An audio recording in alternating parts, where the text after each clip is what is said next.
The snow was still falling when the call came. "Emma, there's been an accident. It's Mark. You need to get to the hospital right now." Her coffee slipped from her hand, shattering on the kitchen floor. In that moment, her world stopped. When she arrived, Mark was unrecognizable, pale, bruised, tubes everywhere.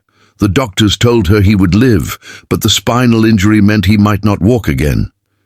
Emma stayed by his side for weeks, barely sleeping, barely eating. But after the initial shock faded, reality crept in.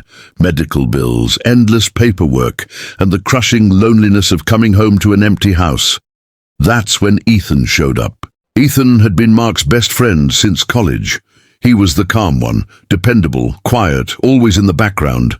He started helping Emma with groceries, repairs, anything she needed. "You shouldn't be doing all this alone," he'd said. At first, Emma resisted. But Ethan's presence became a comfort. He made her laugh again, something she hadn't done in months. It started small. Coffee after visiting hours, long talks about what life used to be like. And one evening, after too much wine and too many tears, she leaned into him and kissed him. For a second, Ethan froze, then he kissed her back. After that night, everything changed. She told herself it was just loneliness, that she still loved Mark, that Ethan was just someone to hold her together while everything fell apart. But Ethan, he believed it was real. He looked at her the way Mark used to. He believed in their late-night talks, their whispered promises. He thought maybe fate had given them both a second chance. When Mark finally came home, still in a wheelchair but smiling bravely, Emma's heart twisted. Mark thanked Ethan for everything, for being there, for helping Emma survive the storm.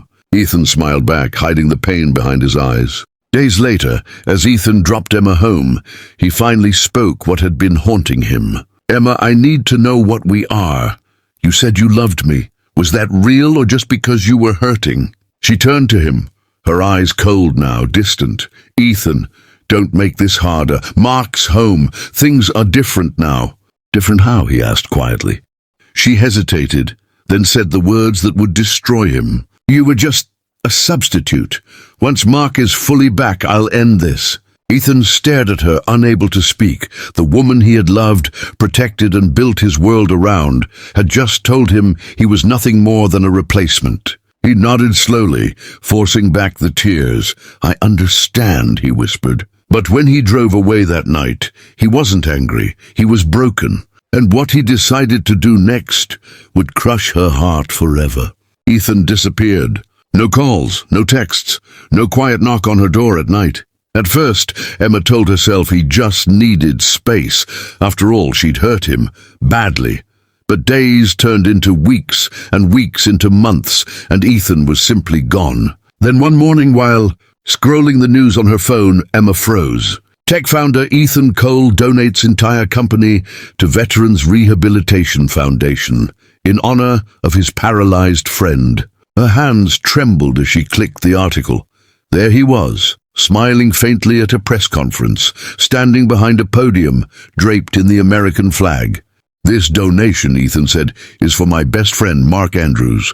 A man who showed me the meaning of loyalty, courage, and love that asks for nothing in return." Emma's chest tightened. The words weren't just about Mark, they were about her. Ethan had built a multi-million-dollar company with Mark years ago. No one had known he still owned a controlling share, and now he had sold everything, every last piece, to fund physical therapy programs for injured veterans like Mark. He didn't mention Emma once, but she could hear his silence, louder than any accusation. That night, when Mark came home from therapy, he was glowing.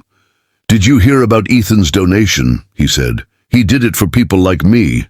That's the kind of man he's always been." Emma smiled weakly. "Yeah," she whispered, "that's exactly the kind of man he is." But guilt gnawed at her.